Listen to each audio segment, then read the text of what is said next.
या देवी सर्वभूतेषु शक्तिरूपेण संस्थिता नमस्तस्यै नमस्तस्यै नमस्तस्यै नमो नमः। सर्वमंगल मांगल्ये शिवे सर्वार्थ साधिके शरण्ये त्र्यंबके गौरी नारायणी नमस्तुते। दुर्गा सप्तशती 5वां अध्याय। देवताओं द्वारा देवी की स्तुति। चंडमुंड के मुख से अंबिका के रूप की प्रशंसा सुनकर शुंभ का उनके पास दूध भेजना और दूध का निराश होकर लौटना। ओम इस उत्तर चरित्र के रुद्र ऋषि हैं, महासरस्वती देवता हैं, अनुष्ठभ छंद है, भीमा शक्ति है, भ्रामरी बीज है, सूर्य तत्व है और शामदेव स्वरूप है। महासरस्वती की प्रशंसा के लिए उत्तर चरित्र के पाठ में इसका विनियोग किया जाता है, जो अपने कर कमलों में घंटा, शूल, हल, शंख, मूसल, चक्र, धनुष और बाण धारण करती है। शरद ऋतु के शोभा संपन्न चंद्रमा के समान जिनकी मनोहर कांति है, जो तीनों लोकों की आधारभूता और शुंभ आदि दैत्यों का नाश करने वाली तथा गौरी के शरीर से जिनका प्राकट्य हुआ, उन महासरस्वती देवी का मैं निरंतर भजन करता हूँ। ऋषि कहते हैं, पूर्व काल में शुंभ और निशुंभ नामक असुरों ने अपने बल के घमंड में आकर शचीपति इंद्र के हाथ से तीनों लोकों का राज्य और यज्ञभाग छीन लिए। वे ही दोनों सूर्य, चंद्रमा, कुबेर, यम और वरुण के अधिकार का भी उपयोग करने लगे। वायु और अग्नि का कार्य भी वे ही करने लगे। उन दोनों ने सब देवताओं को अपमानित करके, राज्य भ्रष्ट, पराजित तथा अधिकारहीन करके स्वर्ग से निकाल दिया।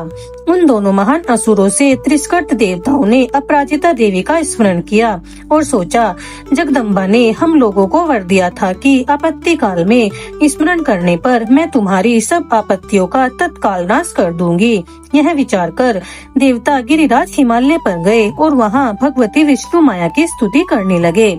देवता बोले, देवी को नमस्कार है, महादेवी शिवा को सर्वदा नमस्कार है, प्रकृति एवं भद्रा को प्रणाम है। हम लोग नियम पूर्वक जगदम्बा को नमस्कार करते हैं। रौद्र को नमस्कार है, नित्या गौरी एवं धात्री को बारंबार नमस्कार है, ज्योत्सनामयी, चंद्र रूपिणी एवं सुख स्वरूपा देवी को सत सत प्रणाम है। शरणागतों का कल्याण करने वाली बुद्धि एवं सिद्धि रूपा देवी को हम बारंबार नमस्कार करते हैं। नेत्रती, राक्षसों की लक्ष्मी, राजाओं की लक्ष्मी तथा श्रावणी, शिव पत्नी स्वरूपा आप जगदम्बा को हम बारंबार नमस्कार कर रहे हैं।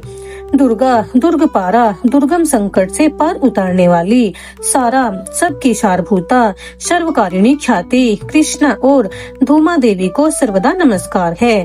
अत्यंत सौम्य तथा अत्यंत रौद्र रूप देवी को हम नमस्कार करते हैं, उन्हें हमारा बारंबार प्रणाम है। जगत की आधारभूता कृता देवी को बारंबार नमस्कार है, जो देवी सब प्राणियों में विष्णु माया के नाम से कही जाती है, उनको नमस्कार है, उनको नमस्कार है, उनको बारंबार नमस्कार है। जो देवी सब प्राणियों में चेतना कहलाती है, उनको नमस्कार है, उनको नमस्कार है, उनको बारंबार नमस्कार है। जो देवी सब प्राणियों में बुद्धि रूप से स्थित है, उनको नमस्कार है, उनको नमस्कार है, उनको बारंबार नमस्कार है। जो देवी सब प्राणियों में निद्रा रूप से स्थित है, उनको नमस्कार है, उनको नमस्कार है, उनको बारंबार नमस्कार है। जो देवी सब प्राणियों में सुधा रूप से स्थित है, उनको नमस्कार है, उनको नमस्कार है, उनको बारंबार नमस्कार है। जो देवी सब प्राणियों में छाया रूप से स्थित है, उनको नमस्कार है। जो देवी सब प्राणियों में शक्ति रूप से स्थित है, उनको नमस्कार है, उनको नमस्कार है। जो देवी सब प्राणियों में तृष्णा रूप से स्थित है, उनको नमस्कार है, उनको बारंबार नमस्कार है। जो देवी सब प्राणियों में क्षमा रूप से स्थित है, उनको नमस्कार, उनको नमस्कार, उनको बारंबार नमस्कार है। जो देवी सब प्राणियों में जाति रूप से स्थित है, उनको नमस्कार, उनको नमस्कार, उनको बारंबार नमस्कार है। जो देवी सब प्राणियों में लज्जा रूप से स्थित है, उनको नमस्कार, उनको नमस्कार, उनको बारंबार नमस्कार है। जो देवी सब प्राणियों में शांति रूप से स्थित है, उनको नमस्कार, उनको नमस्कार, उनको बारंबार नमस्कार है। जो देवी सब प्राणियों में श्रद्धा रूप से स्थित है, उनको नमस्कार है, उनको नमस्कार है, उनको बारंबार नमस्कार है। जो देवी सब प्राणियों में लक्ष्मी रूप से स्थित है, उनको नमस्कार है, उनको नमस्कार है, उनको बारंबार नमस्कार है। जो देवी सब प्राणियों में वृत्ति रूप से स्थित है, उनको नमस्कार है, उनको नमस्कार है। उनको बारंबार नमस्कार है। जो देवी सब प्राणियों में स्मृति रूप से स्थित है, उनको नमस्कार है। जो देवी सब प्राणियों में दया रूप से स्थित है, उनको नमस्कार है। जो देवी सब प्राणियों में दृष्टि रूप से स्थित है, उनको नमस्कार, उनको नमस्कार, उनको बारंबार नमस्कार है। जो देवी सब प्राणियों में माता रूप से स्थित है, उनको नमस्कार है। जो देवी सब प्राणियों में भ्रांति रूप से स्थित है, उनको नमस्कार, उनको नमस्कार, उनको बारंबार नमस्कार है। जो देवी इंद्रिय वर्ग की अधिष्ठात्री देवी एवं सब प्राणियों में सदा व्याप्त रहने वाली है, उन व्याप्ति देवी को बारंबार नमस्कार है। जो देवी चैतन्य रूप से इस संपूर्ण जगत को व्याप्त करके स्थित है, उनको नमस्कार, उनको बारंबार नमस्कार है।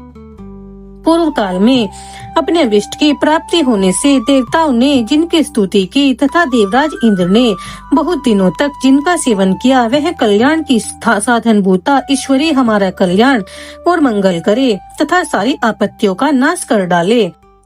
उद्दंड देवताओं से सताए हुए हम सभी देवता जिन परमेश्वरी को इस समय नमस्कार करते हैं तथा जो भक्ति से विनम्र पुरुषों द्वारा स्मरण की जाने वाली तत्काल ही संपूर्ण विपत्तियों का नाश कर देती है, वे जगदम्बा हमारा संकट दूर करे।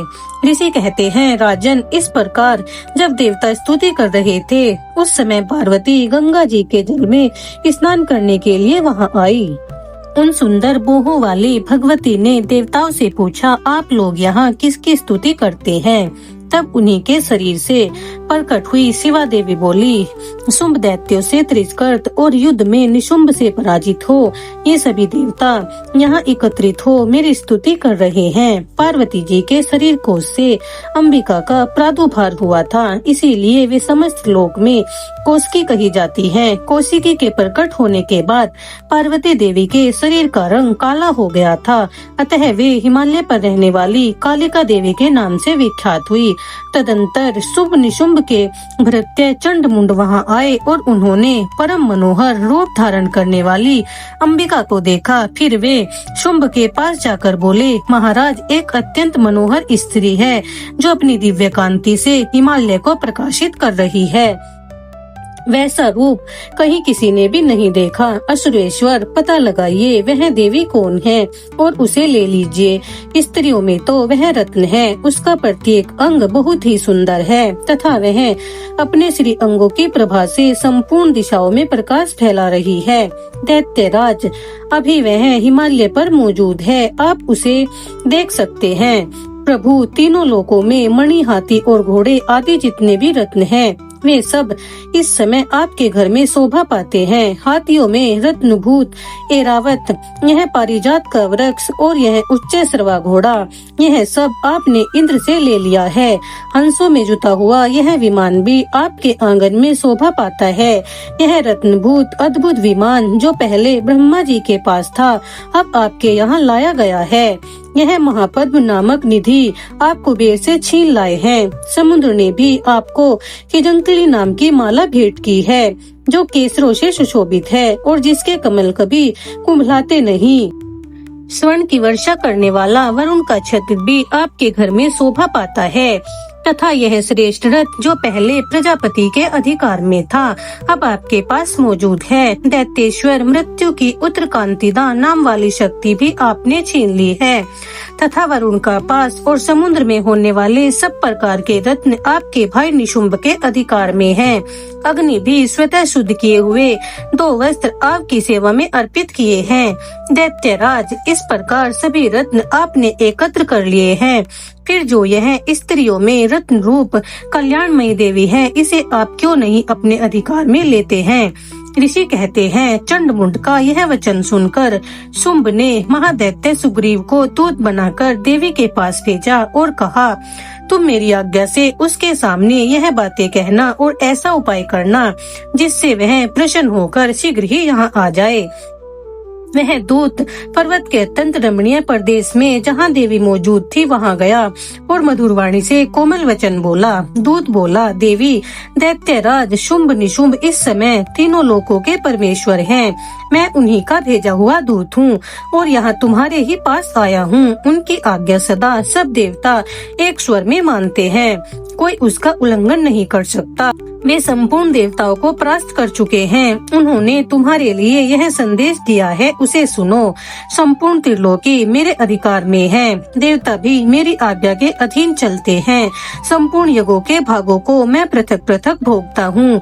तीनों लोकों में जितने श्रेष्ठ रत्न हैं, वे सब मेरे अधिकार में हैं। देवराज इंद्र का वाहन ऐरावत, जो हाथियों में रत्न के समान है, मैंने छीन लिया। क्षीर सागर का मंथन करने से जो अश्व रत्न उच्च सर्वा प्रकट हुआ था, उसे देवताओं ने मेरे पैरों पर समर्पित कर दिया। सुंदरी, उनके सिवा भी जितने रत्नभूत पदार्थ देवताओं, गंधर्वों और नागों के पास थे, वे सब मेरे पास आ गए हैं। देवी, हम लोग तुम्हें संसार की स्त्रियों में रत्न मानते हैं, अतः हमारे पास आ जाओ, क्योंकि रत्नों का उपभोग करने वाले हम ही हैं। चंचल कटाक्षों वाली सुंदरी, तुम मेरी या मेरे महापराक्रमी भाई निशुंभ की सेवा में आ जाओ, क्योंकि तुम रत्न स्वरूप हो। मेरा वरण करने से तुम्हें तुलना रहित महान ऐश्वर्य की प्राप्ति होगी। अपनी बुद्धि से यह विचार कर तुम मेरी पत्नी बन जाओ। ऋषि कहते हैं, दूत के यो कहने पर कल्याण में भगवती दुर्गा देवी, जो इस जगत को धारण करती है, मन ही मन गंभीर वाणी से मुस्कुराई और इस प्रकार बोली। देवी ने कहा, दूत, तुमने सत्य कहा, इसमें तनिक भी मिथ्या नहीं।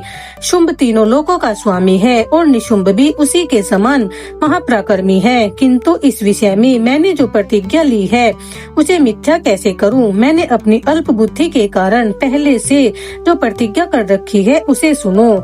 जो मुझे संग्राम में जीत लेगा, जो मेरे अभिमान को चूर्ण कर देगा तथा संसार में जो मेरे समान बलवान होगा, वही मेरा स्वामी होगा। इसीलिए शुंभ तथा महादैत्य निशुंभ स्वयं ही यहाँ पधारे और मुझे जीतकर शीघ्र ही मेरा पाणी ग्रहण कर ले। इसमें विलंब की क्या आवश्यकता है? दूत बोला, देवी, तुम तो बड़े घमंड से भरी हुई हो। मेरे सामने ऐसी बातें मत करो। तीनों लोकों में कौन ऐसा पुरुष है जो शुंभ और निशुंभ के सामने खड़ा हो सके? देवी, अन्य दैत्यों के सामने भी सारे देवता युद्ध में नहीं ठहर सकते, फिर तुम अकेली स्त्री होकर कैसे ठहर सकती हो? जिन शुंभ आदि दैत्यों के सामने इंद्र आदि सब देवता भी युद्ध में खड़े नहीं हुए, उनके सामने तुम स्त्री होकर कैसे जाओगी? इसीलिए तुम मेरे कहने से शुंभ निशुंभ के पास चली जाओ। ऐसा कहने से तुम्हारे गौरव की रक्षा होगी, अन्यथा जब वे केस पकड़कर घसीटकर तुम्हें अपनी प्रतिष्ठा खोकर जाना पड़ेगा। देवी ने कहा, तुम्हारा कहना ठीक है। शुंभ बलवान है और निशुंभ भी बड़े पराक्रमी हैं, किंतु क्या करूं? पहले मैंने तुमसे जो कहा, वह सब दैत्यराज से आदर पूर्वक कहना, फिर वे जो उचित जान पड़े करें। इस प्रकार श्री मार्कंडेय पुराण में शार्वणिक मनवंतर की कथा के अंतर्गत देवी महात्म्य में देवी दूत संवाद नामक 5वां अध्याय संपूर्ण हुआ। या देवी सर्वभूतेषु शक्ति रूपेण संस्थिता नमस्तस्यै नमस्तस्यै नमस्तस्यै नमो नमः। सर्वमंगल मांगल्ये शिवे सर्वार्थ साधिके शरण्ये त्र्यंबके गौरी नारायणी नमस्तुते। दुर्गा सप्तशती, छठा अध्याय, धूम्रलोचन वध। मैं सर्गवेश्वर भैरव अंक में निवास करने वाली परमोत्कृष्ट पद्मावती देवी का चिंतन करता हूँ। वे नागराज के आसन पर बैठी हैं। नागों के फणों में सुशोभित होने वाली मणियों की विशाल माला से उनकी दहलता उद्भाषित हो रही है। सूर्य के समान उनका तेज है। 3 नेत्र उनकी शोभा बढ़ा रहे हैं। वे हाथों में माला, कुंभ कपाल और कमल लिए हुए हैं तथा उनके मस्तक में अर्धचंद्र का मुकुट सुशोभित है। ऋषि कहते हैं, देवी का यह कथन सुनकर दूत को बड़ा अमरस हुआ और उसने दैत्यराज के पास जाकर वह समाचार विस्तार पूर्वक कह सुनाया। दूत के वचनों को सुनकर दैत्यराज कुपित हो उठा और दैत्य सेनापति धूम्रलोचन से बोला, धूम्रलोचन, तुम शीघ्र ही अपनी सेना साथ लेकर जाओ और उस दुष्टा के केस पकड़कर घसीटते हुए उसे बलपूर्वक यहाँ ले आओ। उसकी रक्षा करने के लिए यदि कोई दूसरा खड़ा हो तो वह देवता, यक्ष अथवा गंधर्व कोई भी क्यों न हो, उसे अवश्य ही मार डालना। ऋषि कहते हैं, शुंभ के इस प्रकार आज्ञा देने पर वह धूम्रलोचन दैत्य 60,000 असुरों की सेना को साथ लेकर वहाँ से तुरंत चल दिया। वहां पहुंचकर उसने हिमालय पर रहने वाली देवी को देखा और ललकार कर कहा, अरे तू शुंभ निशुंभ के पास चल। यदि इस समय प्रसन्नता पूर्वक मेरे स्वामी के समीप नहीं चलेगी तो मैं बलपूर्वक तेरा झूठा पकड़कर तुझे घसीटते हुए ले चलूंगा। देवी बोली, तुम्हें दैत्य के राजा ने भेजा है, तुम स्वयं भी बलवान हो, तुम्हारे साथ विशाल सेना भी है। ऐसी दशा में यदि मुझे बलपूर्वक ले चलोगे तो मैं तुम्हारा क्या कर सकती हूँ। ऋषि कहते हैं, देवी के यो कहने पर असुर धूम्रलोचन उनकी ओर दौड़ा तथा अंबिका ने हूँ शब्द के उच्चारण मात्र से उसे भस्म कर दिया। फिर तो क्रोध में भरी हुई दैत्यों की विशाल सेना और अंबिका ने एक दूसरे पर तीखे सायों का, शक्तियों का तथा फरसों की वर्षा आरंभ कर दी। इतने में ही देवी का वाहन सिंह क्रोध में भरकर भयंकर गर्जना करके गर्दन के बालों को हिलाता हुआ असुरों की सेना में कूद पड़ा। उसने उस दैत्य को पंजों से मार डाला, कितनों को अपने जबड़ों से और कितनों को महादैत्यों को पटक पटक कर होठ की दाढ़ों से घायल कर दिया। उस सिंह ने अपने नखों से कितनों के पेट फाड़ डाले और थप्पड़ मारकर कितनों के सिर धड़ से अलग कर दिए, कितनों की भुजाएं और मस्तक काट डाले तथा अपनी गर्दन के बाल हिलाते हुए उसने दूसरे दैत्यों के पेट फाड़कर उनका रक्त चूस लिया। अत्यंत क्रोध में भरे हुए देवी के वाहन उस महाबली सिंह ने क्षण भर में असुरों की सारी सेना का संहार कर डाला। शुंभ ने जब सुना कि देवी ने धूम्रलोचन असुर को मार डाला तथा उसके सिंह ने सारी सेना को सफाया कर डाला, तब उस दैत्यराज को बड़ा क्रोध हुआ, उसके होठ कांपने लगे। उसने चंड और मुंड नामक दो महादैत्यों को आज्ञा दी, हे चंड और मुंड, तुम लोग बड़ी सेना लेकर वहां जाओ, उस देवी के झोंटे पकड़कर अथवा उसे बांधकर शीघ्र यहाँ ले आओ। यदि इस प्रकार उसको लाने में संदेह हो तो युद्ध में सब प्रकार के अस्त्र शस्त्रों तथा समस्त असुरी सेना का प्रयोग करके उसकी हत्या कर डालना। उस दुष्ट की हत्या होने तथा सिंह भी मारे जाने पर उस अंबिका को बांधकर साथ ले शीघ्र ही लौट आना। इस प्रकार श्री मार्कंडेय पुराण में सार्वणिक मनवंतर की कथा के अंतर्गत देवी महात्म्य में धूम्रलोचन वध नामक 6वां अध्याय पूरा हुआ। जय माँ दुर्गे। दुर्गा सप्तशती 7वां अध्याय चंड और मुंड का वध। मैं मातंगी देवी का ध्यान करता हूँ। वे रत्नमय सिंहासन पर बैठकर पढ़ते हुए तोते का मधुर शब्द सुन रही हैं। उनके शरीर का वर्ण श्याम है। वे अपना एक पैर कमल पर रखे हुए हैं और मस्तक पर अर्धचंद्र धारण करती हैं तथा कहार पुष्पों की माला धारण किए वीणा बजाती हैं। उनके अंग में कसी हुई चोली शोभा पा रही है। वे लाल रंग की साड़ी पहने हाथ में शंखमय पात्र लिए हुए, उनके बदन पर मधु का हल्का हल्का प्रभाव जान पड़ता है। ललाट में बेंदी शोभा पा रही है। ऋषि कहते हैं, तदनंतर शुंभ की आज्ञा पाकर वे चंडमुंड आदि दैत्य चतुरांगिनी सेना के साथ अस्त्र शस्त्र से सुसज्जित हो चल दिए। फिर गिरिराज हिमालय के स्वर्णमय ऊंचे शिखर पर पहुंचकर उन्होंने सिंह पर बैठी देवी को देखा। वे मंद मंद मुस्कुरा रही थी। उन्हें देखकर दैत्य लोग तत्परता से पकड़ने का उद्योग करने लगे। किसी ने धनुष तान लिया, किसी ने तलवार संभाली और कुछ लोग देवी के पास आकर खड़े हो गए। तब अंबिका ने उन शत्रुओं के प्रति बड़ा क्रोध किया। उस समय क्रोध के कारण उनका मुख काला पड़ गया, ललाट में बोही टेढ़ी हो गई। वहां से तुरंत विकराल मुखी काली प्रकट हुई, जो तलवार और पास लिए हुए थी। वे विचित्र खंटवाग धारण किए, चीते के चर्म की साड़ी पहने, नरमुंडों की माला से विभूषित थी। उनके शरीर का मांस सूख गया था। वे केवल हड्डियों का ढांचा था, जिसमें वे अत्यंत भयंकर जान पड़ती थी। उनका मुख बहुत विशाल था। जीभ लपलपाने के कारण वे बड़ी डरावनी प्रतीत हो रही थी। उनकी आंखें भीतर को धसी हुई और कुछ लाल थी। वे अपनी भयंकर गर्जना से संपूर्ण दिशाओं को गुंजा रही थी। बड़े बड़े दैत्यों का वध करती हुई वे कालिका देवी बड़े वेग से दैत्यों की उस सेना पर टूट पड़ी और उन सबको भक्षण करने लगी।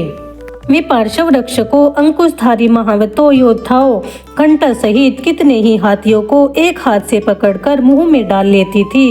इसी प्रकार घोड़े, रथ और सारथी के साथ रथी सैनिकों को मुंह में डालकर वे उन्हें बड़े भयानक रूप से चबा डालती थी।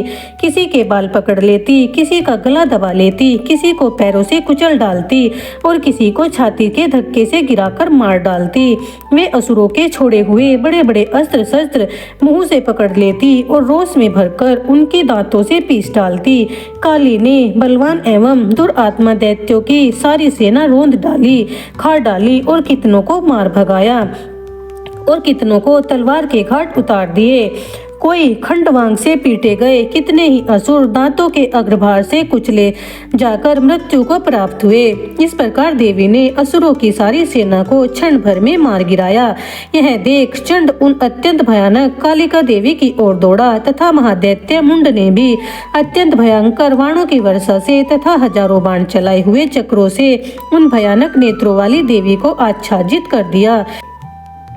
वे अनेक चक्र देवी के मुख में समाते हुए ऐसे जान पड़े मानो सूर्य के बहुतेरे मंडल बादलों के उदर में प्रवेश कर रहे हों। तब भयंकर गर्जना करने वाली काली ने अत्यंत रोष में भरकर विकट अट्टहास किया। उस समय उनके विकराल वदन के भीतर कठिनता से देखे जा सकने वाले दैत्यों की प्रभा से वे अत्यंत उज्जवल दिखाई देती थी।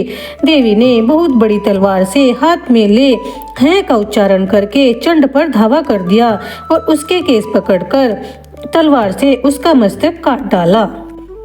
चंड को मारा हुआ देखकर मुंड भी देवी की ओर दौड़ा। तब देवी ने रोष में भरकर उसे भी तलवार से घायल करके धरती पर सुला दिया। महापराक्रमी चंड और मुंड का मारा गया देख मरने से बची हुई बाकी सेना भय से व्याकुल हो चारों ओर भाग गई। तदंतर काली ने चंड और मुंड का मस्तक अपने हाथ में ले चंडिका के पास जाकर प्रचंड अट्टहास करते हुए कहा, देवी, मैंने चंड और मुंड नामक इन दो महापशुओं को तुम्हें भेंट किया। अब युद्ध में तुम शुंभ और निशुंभ का स्वयं ही वध करना। ऋषि कहते हैं, वहां लाए हुए उन चंड मुंड नामक महादैत्यों को देखकर कल्याणमयी चंडी ने काली से मधुर वाणी में कहा, देवी, तुम चंड और मुंड को लेकर मेरे पास आई हो, इसीलिए संसार में चामुंडा के नाम से तुम्हारी ख्याति होगी। इस प्रकार श्री मार्कंडेय पुराण में सार्वणिक मनवंतर की कथा के अंतर्गत देवी महात्म्य में चंड मुंड वध नामक 7वां अध्याय संपूर्ण हुआ। बोलो भगवती दुर्गे मात की जय। दुर्गा सप्तशती 8वां अध्याय रक्त बीज वध। मैं अणिमा आदि सिद्धिया किरणों से आवृत भवानी का ध्यान करता हूँ। उनके शरीर का रंग लाल है, नेत्रों में करुणा लहरा रही है तथा हाथों में पाश, अंकुश, बाण और धनुष शोभा पाते हैं। ऋषि कहते हैं, चंड और मुंड नामक दैत्यों के मारे जाने तथा बहुत सी सेना का संहार हो जाने पर दैत्यों के राजा प्रतापी शुंभ के मन में बड़ा क्रोध हुआ। उसने दैत्यों की संपूर्ण सेना को युद्ध के लिए कूच करने की आज्ञा दे दी। वह बोला, आज उदयुध नाम के 86 दैत्य सेनापति अपनी सेनाओं के साथ प्रस्थान करे। कंबु नाम वाले दैत्यों के साथ 84 सेना नायक अपनी वाहिनी सेना से घिरे हुए यात्रा करें। 50 कोटि वीर्य कुल के और 100 धूम्र कुल के असुर सेनापति मेरी आज्ञा से सेना सहित कूच करे। कालक, दोहाद, मौर्य काल के असुर भी युद्ध के लिए तैयार हों। मेरी आज्ञा से तुरंत प्रस्थान करे। भयानक शासन करने वाला असुर राज शुंभ इस प्रकार आज्ञा दे सहस्त्रों बड़ी सेनाओं के साथ युद्ध के लिए प्रस्थित हुआ। उसकी अत्यंत भयंकर सेना आती देख चंडिका ने अपने धनुष की टंकार से पृथ्वी और आकाश के बीच के भाग को बुझा दिया। राजन, तदंतर देवी के सिंह ने बड़े जोर से दहाड़ना आरंभ किया। फिर अंबिका ने घंटे के शब्द से उस ध्वनि को और भी बढ़ा दिया। धनुष की टंकार, सिंह की दहाड़ और घंटे की ध्वनि से संपूर्ण दिशाएं गूंज उठी। उस भयंकर शब्द से काली ने अपने विकराल मुख को और भी बढ़ा लिया तथा इस प्रकार वे विजयी हुई। उस तुमुल नाद को सुनकर दैत्यों की सेनाओं ने चारों ओर से आकर चंडिका देवी, सिंह तथा काली देवी को क्रोधपूर्वक घेर लिया। राजन, इसी बीच असुरों के विनाश तथा देवताओं के अभ्युदय के लिए ब्रह्मा, शिव, कार्तिकेय, विष्णु तथा इंद्र आदि देवों की शक्तियां जो अत्यंत पराक्रम और बल से संपन्न थी, उनके शरीर से निकलकर उन्हीं के रूप में चंडिका देवी के पास गई। जिस देवता का जैसा रूप था, वैसी वेशभूषा और वैसा ही वाहन, ठीक वैसे ही साधनों से संपन्न हो उनकी शक्ति असुरों से युद्ध करने के लिए आई। सबसे पहले हंस युक्त विमान पर बैठी हुई अक्ष सूत्र और कमंडलों से सुशोभित ब्रह्मा जी की शक्ति उपस्थित हुई, जिसे ब्राह्मणी कहते हैं। महादेव जी की शक्ति वृषभ पर आरूढ़ हो, हाथों में श्रेष्ठ त्रिशूल धारण किए, महानाग का कंकण पहने, मस्तक में चंद्र रेखा से विभूषित हो वहां आ पहुंची। कार्तिकेय जी की शक्ति रूपा जगदम्बिका उन्हीं का रूप धारण किए श्रेष्ठ मयूर पर आरूढ़ हो, हाथ में शक्ति लिए दैत्यों से युद्ध करने के लिए आई। इसी प्रकार भगवान विष्णु की शक्ति गरुड़ पर विराजमान हो, शंख, चक्र, गदा, शांग, धनुष तथा खड़ग हाथ में लिए वहां आई। अनुपम यज्ञवाराह का रूप धारण करने वाले श्री हरि की जो शक्ति है, वह भी वाराह शरीर धारण करके वहां उपस्थित हुई। नरसिंह शक्ति भी नरसिंह के समान शरीर धारण करके वहां आई। उसकी गर्दन के बालों के झटके से आकाश के तारे बिखर पड़ते थे। इसी प्रकार इंद्र की शक्ति व्रज हाथ में लिए गजराज ऐरावत पर बैठकर आई। उसके भी सहस्त्र नेत्र थे। इंद्र का जैसा रूप था, वैसा ही उसका भी था। तदंतर उन देव शक्तियों से घिरे हुए महादेव जी ने चंडिका से कहा, मेरी प्रसन्नता के लिए तुम शीघ्र ही इन असुरों का संहार करो। तब देवी के शरीर से अत्यंत भयानक और परम उग्र चंडिका शक्ति प्रकट हुई, जो सैकड़ों गीदड़ियों की भांति आवाज करने वाली थी। उस अपराजिता देवी ने धूमिल जटा वाले महादेव जी से कहा, भगवान, आप शुंभ निशुंभ के पास दूत बनकर जाइए और उन अत्यंत गर्वीले दानव शुंभ एवं निशुंभ दोनों से कहिए, साथ ही उसके अतिरिक्त जो भी दानव युद्ध के लिए वहां उपस्थित हो, उनको भी यह संदेश दीजिए, दैत्यों, यदि तुम जीवित रहना चाहते हो तो पाताल को लौट जाओ। इंद्र को त्रिलोकी का राज्य मिल जाए और देवता यज्ञ भाग का उपभोग करे। यदि बल के घमंड में आकर तुम युद्ध की अभिलाषा रखते हो तो आओ, मेरी सिवाय योगिनियां तुम्हारे कच्चे मांस से तृप्त हो। चूंकि उस देवी ने भगवान शिव को दूत के कार्य में नियुक्त किया था, इसीलिए वह शिवदूती के नाम से संसार में विख्यात हुई। वे महादैत्य भी भगवान शिव के मुंह से देवी के वचन सुनकर क्रोध में भर लिए और जहाँ कात्यायनी विराजमान थी उस ओर बढ़े। तदंतर वे दैत्य अमरस में भरकर पहले ही देवी के ऊपर बाण शक्ति और दृष्टि आदि अस्त्रों की वृष्टि करने लगे। तब देवी ने खेल खेल में धनुष की टंकार की और उससे छोड़े हुए बड़े बड़े बाणों द्वारा दैत्यों के चलाए हुए बाण, शूल शक्ति और फरसों को काट डाला। फिर काली उनके आगे होकर शत्रुओं को शूल के प्रहार से विदीर्ण करने लगी और खंडवाग से उनका कचुम्बर निकालती हुई रणभूमि में विचरने लगी। ब्राह्मणी भी जिस जिस ओर दौड़ती उसी ओर अपने कमंडलों का जल छिड़ककर शत्रुओं के ओज और पराक्रम को नष्ट कर देती। महेश्वरी ने भी त्रिशूल थे तथा वैष्णवी ने चक्र से अत्यंत क्रोध में भरी हुई कुमार कार्तिकेय की शक्ति ने शक्ति से दैत्यों का संहार आरंभ किया। इंद्र शक्ति के वज्र के प्रहार से विदीर्ण हो सैकड़ों दैत्य दानव रक्त भरी धारा बहाते हुए पृथ्वी पर सो गए। वाराही शक्ति ने कितनों को अपनी थुतुन की मार से नष्ट किया। दहाड़ों के अग्रभार से कितनों की छाती भेद डाली। कितने ही दैत्य उसके चक्र की चोट से विदीर्ण होकर गिर पड़े। नरसिंह भी दूसरे महादैत्यों को अपने नखों से विदीर्ण करके खाती और सिंहनाद से दिशाओं एवं आकाश को गुजाती हुई युद्ध क्षेत्र में विचरने लगी। कितने ही असुर शिवदूती के प्रचंड अट्ठास से अत्यंत भयभीत हो पृथ्वी पर गिर पड़े और गिरने पर उन्हें शिवदूती ने उस समय अपना ग्रास बना लिया। इस प्रकार क्रोध में भरे हुए मात्र गणों को नाना प्रकार के उपायों से बड़े बड़े असुरों का मर्दन करते देख दैत्य सैनिक भाग खड़े हुए। मात्र गणों से पीड़ित दैत्यों को युद्ध में भागते हुए देख रक्त बीज नामक महादैत्य क्रोध में भरकर युद्ध करने के लिए आया। उसके शरीर से जब रक्त की बूंद पृथ्वी पर गिरती तब उसी के समान शक्तिशाली एक दूसरा महादैत्य पृथ्वी पर पैदा हो जाता। महाअसुर रक्त बीज हाथ में गदा लेकर इंद्र शक्ति के साथ युद्ध करने लगा। तब ऐन्द्री ने अपने व्रज से रक्त बीज को मारा। व्रज से घायल होने पर उसके शरीर से बहुत सा रक्त चूने लगा और उसी के समान बहुत पराक्रम वाले योद्धा उत्पन्न होने लगे। उसके शरीर से रक्त की जितनी बूंदें गिरी उतने ही पुरुष उत्पन्न हो गए। वे सब रक्त बीज के समान ही वीर्यवान, बलवान तथा पराक्रमी थे। वे रक्त से उत्पन्न होने वाले पुरुष भी अत्यंत भयंकर अस्त्र शस्त्रों का प्रहार करते हुए मातृ गणों के साथ घोर युद्ध करने लगे। उन्हें व्रज के प्रहार से उसका मस्तक घायल हुआ। तब रक्त बहने लगा और उससे हजारों पुरुष उत्पन्न हो गए। वैष्णवी ने युद्ध में रक्त बीज पर चक्र का प्रहार किया तथा ऐन्द्री ने उस महादैत्य सेनापति को गदा से चोट पहुंचाई।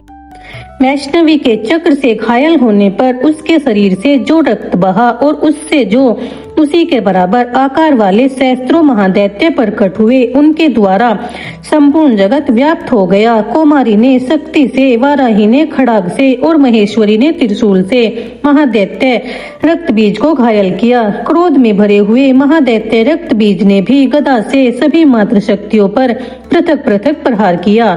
शक्ति और शूल आदि से अनेक बार घायल होने पर जो उसके शरीर से रक्त की धारा पृथ्वी पर गिरी, उससे भी निश्चय ही सैकड़ों असुर उत्पन्न हुए। इस प्रकार उस महादैत्य के रक्त से प्रकट हुए असुरों द्वारा संपूर्ण जगत व्याप्त हो गया। इससे उन देवताओं को बड़ा भय हुआ। देवताओं को उदास देख चंडिका ने काली से शीघ्रता पूर्वक कहा, चामुंडे, तुम अपना मुख और भी फैलाओ तथा मेरे शस्त्रपात से गिरने वाले रक्त बिंदुओं और उनसे उत्पन्न होने वाले महादैत्यों को तुम अपने इस उतावले मुख से खा जाओ। इस प्रकार रक्त से उत्पन्न होने वाले महादैत्यों का भक्षण करती हुई तुम रण में विचरती रहो। ऐसा करने से उस दैत्य का सारा रक्त क्षीण हो जाने पर वह स्वयं ही नष्ट हो जाएगा। उस भयंकर दैत्य को जब तुम खा जाओगी तब दूसरे नए दैत्य उत्पन्न नहीं हो सकेंगे। काली से यूं कहकर चंडिका देवी ने शूल से रक्त बीज को मारा और काली ने अपने मुख में उसका रक्त ले लिया। तब उसने वहां चंडिका पर गदा से प्रहार किया, किंतु जो ही वह रक्त गिरा त्यों ही चामुंडा ने उसे अपने मुख में ले लिया। रक्त गिरने से काली के मुख में जो महादैत्य उत्पन्न हुए उन्हें भी वह चट कर गई और उसने रक्त बीज का रक्त भी पी लिया। तदंतर देवी ने रक्त बीज को, जिसका रक्त चामुंडा ने पी लिया था, व्रज, बाण, खड्ग तथा रिष्टि आदि से मार डाला। राजन, इस प्रकार शस्त्रों के समुदाय से आहत एवं रक्तहीन हुआ महादैत्य रक्त बीज पृथ्वी पर गिर पड़ा। नरेश्वर, इसमें देवताओं का अनुपम हर्ष की प्राप्ति हुई और मातृगण उन असुरों के रक्तपान के मद से उदत होकर नृत्य करने लगी। इस प्रकार श्री मार्कंडेय पुराण में सार्वणिक मनवंतर की कथा के अनुसार देवी महात्म्य में रक्त बीजवध नामक 8वां अध्याय संपूर्ण हुआ।